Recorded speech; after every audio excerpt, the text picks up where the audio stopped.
morning, Tim. Hi, Shannon. Well, I know it's evening for you because you're in United Kingdom. Yeah. Are you in Bristol or are you in Spain? I've just got back from London. I've been at the London Mines and Money this week, which was a pretty busy few days for Pan Global. We had Jim Royal there as well as Andy Marshall and myself, and yeah, we were busy. Just as well, we had three of us there. Well, I think it's a great time, for us to chat about an update. I'm just bringing it up on my phone just because I don't want to quote somebody without looking at it. A couple things that I thought I would run by you and just get your feedback. I think it's a remarkable time for resource investors right now. I'm sure that you've been watching sort of things that are going on in the world, and what a wonderful opportunity I'm here with Tim Moody, who's the Chief Executive Officer of Pan Global. Pan Global is a remarkable story that's had a significant discovery, a copper tin discovery in the Iberian Pyrite Belt, one of the most mineralized areas in the world. And it's been really interesting to watch. And here's what's been happening this week is precious metals in particular have been soaring, thanks to the news that was recently put out by Federal Reserve Chairman Jay Powell. And this is what the article read, is that in a speech at the Brookings Institute in Washington just the other day, Powell strongly hinted that he's headed to a downshift to smaller interest rate hikes.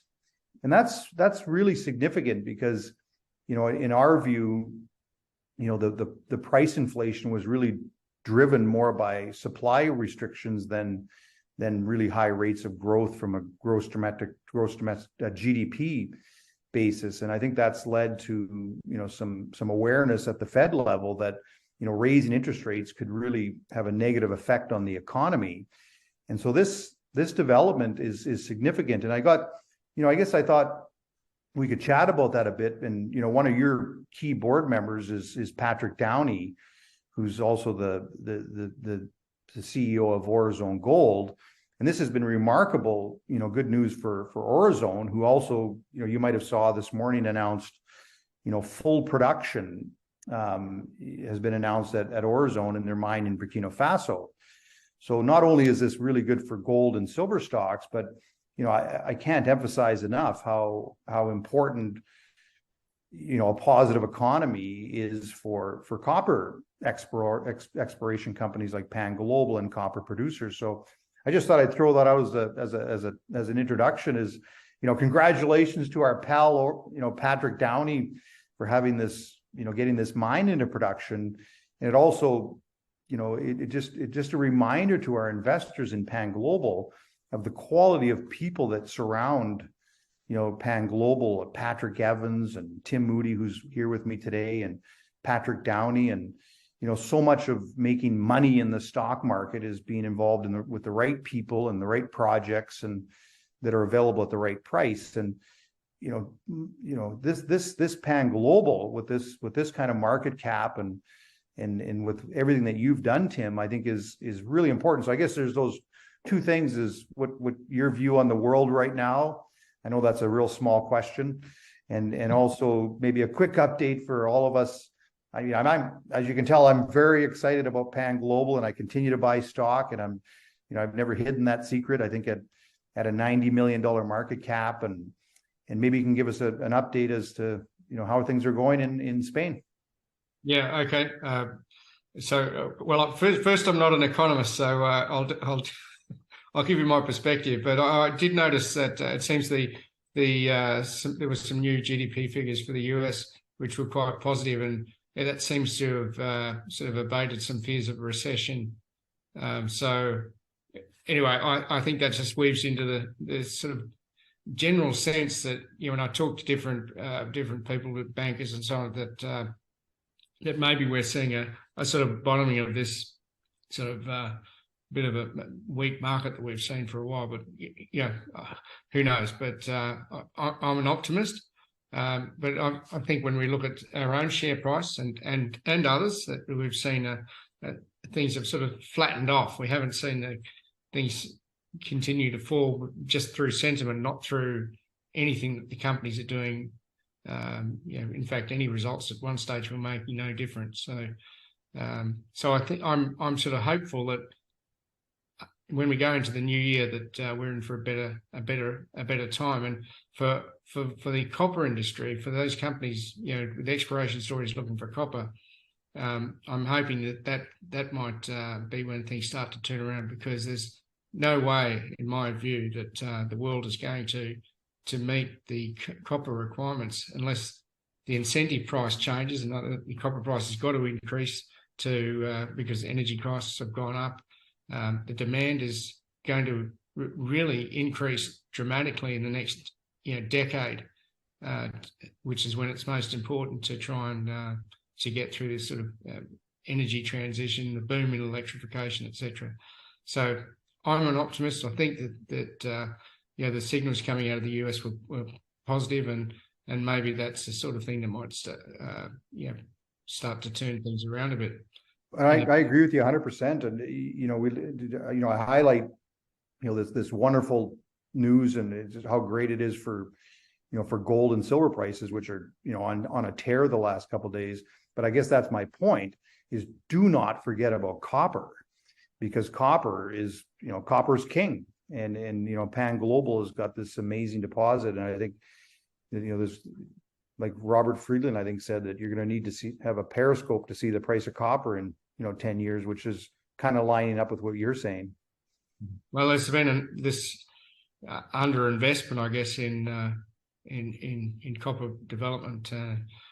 Capital spending on copper projects is going the wrong way if the world's going to meet this growing demand. So something's got to happen. There's got to be some point where things where copper prices have to change, I think, which is where we will hopefully slot in, having a project in Europe in a mining area with where Europe's been, I guess, one of the fastest adopters of electrification, etc. So I think we're in the right place, and hopefully we'll be in the right place at the right time. And yeah, exactly. So maybe with that, just turn our attention to some of the more current updates at the Pan Global level. Yeah. So just very, very briefly, you understand that we're just having a quick update on this call, but so we've got 3 drill rigs operating. So we're busy. We're happy with things, the way things are going. We're still early days in the exploration. We're still an exploration story. Yes, we've got La Romana, our original discovery, which is that's going to continue to grow. That's the sort of foundation from which we're building. But it was interesting talking to some people the other day. They hadn't quite sort of realised that it was only about 12 months ago to the day, really, that we got a big portion of our Escacena project area granted. The mineral rights were awarded for what was called the Al-Andalus area.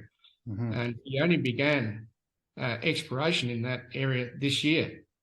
And here we are with 3 rigs turning on new targets, still on track to drill 6 new targets this year. So we're going full speed, and I think if people sort of look back and say, well, hang on, how many exploration companies in their first year of exploration got 3 rigs drilling 6 different targets, and we're not even halfway through all the good targets that we've been generating. So I think we don't see any let up going into the new year. I think our last figures that we put together last quarter, we've got I think 11.5 million cash. I expect we'll be somewhere between 8 and 9 going into the new year, and sort of working at this stage on a budget around similar to what we began this year, around 8 million. So we've got a busy year ahead. We're in good shape. We've got some excellent targets to test.